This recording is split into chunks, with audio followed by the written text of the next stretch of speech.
السلام عليكم ورحمة الله وبركاته. لمستوى الثالثة إعدادي خيار فرنسية les caractéristiques de la circulation sanguine. Comme vous le savez très bien, la circulation sanguine comporte deux circuits. Ces deux circuits-là sont en série. Effectivement, nous avons la disposition de la circulation pulmonaire et celle générale. Ils sont en série. Donc, circulation pulmonaire, circulation générale. Alors que la disposition, dans le cas de la circulation générale, on voit très bien que les organes ils sont disposés en parallèle. Comme je l'ai déjà dit, bien sûr, la circulation pulmonaire appelée aussi petite circulation, on voit très bien que le sang va quitter le ventricule droit, il va se diriger par les artères pulmonaires vers les poumons. Au niveau des poumons, il y aura des échanges gazeux, bien sûr, plus précisément au niveau des alvéoles pulmonaires, il y aura des échanges gazeux entre l'air alvéolaire et le sang. Le sang va se débarrasser du CO2, du dioxyde de carbone, il va s'enrichir en dioxygène. Donc, il va quitter les poumons par les veines pulmonaires et se diriger vers l'oreillette gauche. Bien sûr, chargé en dioxygène, comme je l'ai déjà dit, c'est notre circulation pulmonaire. Alors que la circulation générale, dans ce cas-là, appelée aussi grande circulation, on voit très bien que le sang chargé en O2, en dioxygène, va quitter le ventricule gauche, va se diriger par les artères vers tous les organes, il va revenir par les veines caves, bien sûr chargé en dioxyde de carbone cette fois-ci, et se diriger vers l'oreillette droite. C'est notre circulation générale. Une question qui se pose, et si la disposition de la circulation sanguine était autrement? On va prendre deux modèles. Modèle 1, les poumons en parallèle avec les organes. Alors, quel est le problème qui se pose dans ce cas-là? On voit très bien que le sang qui va quitter les organes, poumons, organe 1, organe 2, organe 3, il est chargé en CO2. Donc, il va revenir, comme vous le constatez bien sûr, il va passer par la moitié droite du cœur, puis la moitié gauche. Il va revenir vers les organes, mais on voit très bien qu'une partie du volume sanguin qui va passer par les poumons. Alors que les autres organes, dans ce cas-là 1, 2 et 3, ils vont recevoir du sang qui est chargé en CO2 et non pas en oxygène. Donc, c'est un problème, bien sûr, comme vous le savez très bien, au niveau des organes, plus précisément au niveau des cellules. Il y a des échanges gazeux entre la cellule et le sang. À ce niveau-là, bien sûr, ces échanges-là, ils se font selon le principe de diffusion partielle des gaz.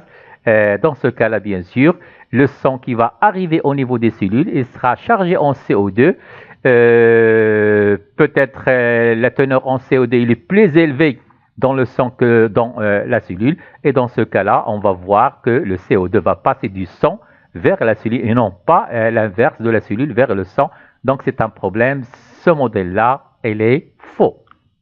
Alors, le modèle 2, on va prendre le cas de la circulation pulmonaire en série avec la circulation systémique organe en série. Le problème dans ce cas-là, on voit que le sang va passer par les poumons, donc il va se débarrasser du CO2, il va se charger en dioxygène. Mais l'organe 1, il n'y a aucun problème, il va recevoir du sang oxygéné, donc il n'y a aucun problème. Mais l'organe 2 et l'organe 3, ils vont recevoir du sang qui est chargé en CO2 et non pas en dioxygène, puisque une partie du dioxygène, elle a été bien sûr fournie aux cellules de l'organe 1. Donc, ce modèle-là, bien sûr, il est inexact. Alors, notre modèle 3, c'est le modèle que nous avons, bien sûr, c'est le modèle exact. La circulation pulmonaire, elle est en série avec la circulation systémique, comme nous l'avons déjà dit, organes en parallèle. Alors, on voit qu'une distribution en parallèle, je m'excuse, permet 1. La totalité du volume sanguin qui va quitter tous les organes va passer par les poumons. Donc, il va se débarrasser du CO2, il va se charger en dioxygène. Donc, la totalité, je le redis, la totalité du volume sanguin passe par les poumons. Donc, il se débarrasse du CO2, il va se charger en dioxygène. 2, on voit qu'au niveau des organes, chaque organe va recevoir du sang oxygéné et avec la même teneur en dioxygène. Donc, c'est un bon modèle, bien sûr. C'est une très bonne distribution puisque chaque organe va recevoir, va assurer, bien sûr, ses besoins en dioxygène par l'arrivée du sang avec une teneur, bien sûr, avec une teneur en dioxygène qui est une bonne teneur en dioxygène. Et le sang qui va quitter, comme je l'ai déjà dit, bien sûr, ces organes-là, il sera chargé en CO2. Avant de revenir aux organes, il va passer par les poumons pour se débarrasser du CO2 et se charger en dioxygène. On va parler maintenant des adaptations circulatoires pendant l'effort physique. Dans le cas d'un effort physique, quelles sont les modifications qu'on peut noter sur la circulation sanguine? Comme vous le savez très bien, pendant l'effort physique, on va prendre le cas d'un repos, حالة جلوس المتحرك فلاش بالعربية لم أتمكن من ترجمته للفرنسية. Donc حالة جلوس, donc on voit très bien que la fréquence cardiaque elle est de 70 battements par minute, et la fréquence respiratoire 16 mouvements par minute. Le cas de la marche, on voit très bien qu'il y a une augmentation de la fréquence cardiaque et aussi celle de la fréquence respiratoire avec une augmentation du débit sanguin. Effort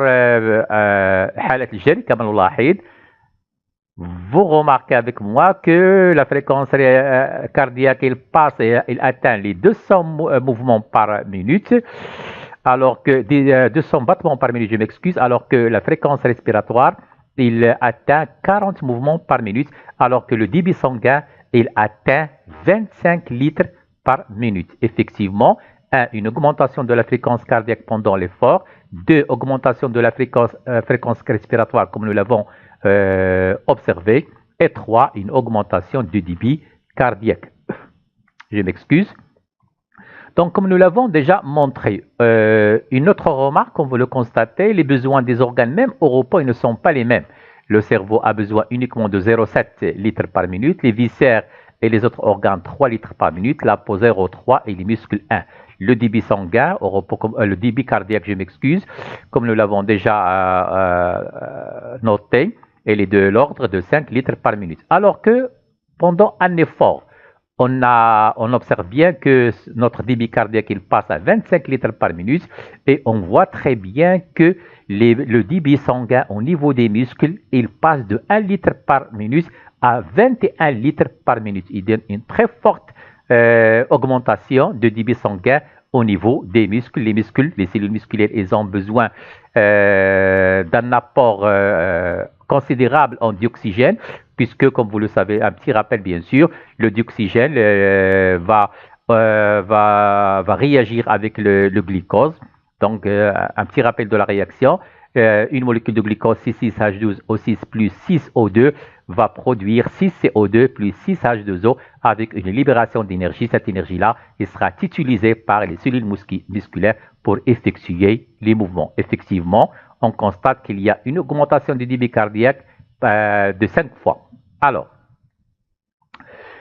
l'apport préférentiel du dioxygène aux muscles en activité résulte. Donc, il y a un apport, une augmentation, si on veut dire bien sûr, du débit sanguin au niveau des muscles et par conséquent, un apport, une augmentation de l'apport en dioxygène. Donc, cet apport préférentiel du dioxygène aux muscles en activité résulte d'une vasoconstriction.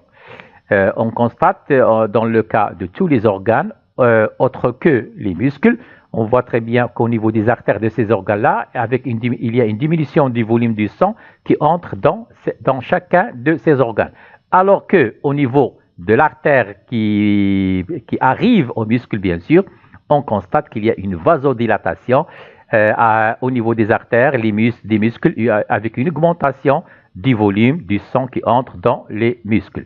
Alors, vasoconstriction على هذا المستوى الشريان الذي يصل إلى هذه الأعضاء يصبح ضيقا ولا يسمح إلا بمرور حجم قليل من الدم بينما على مستوى الشريان الذي يصل إلى العضلات فهناك زيادة في قطر هذا الشريان vasodilatation comme on le nomme هذا زيادة في قطر الشريان الذي يصل إلى العضلات هو الذي يسمح بدخول حجم أكبر من الدم.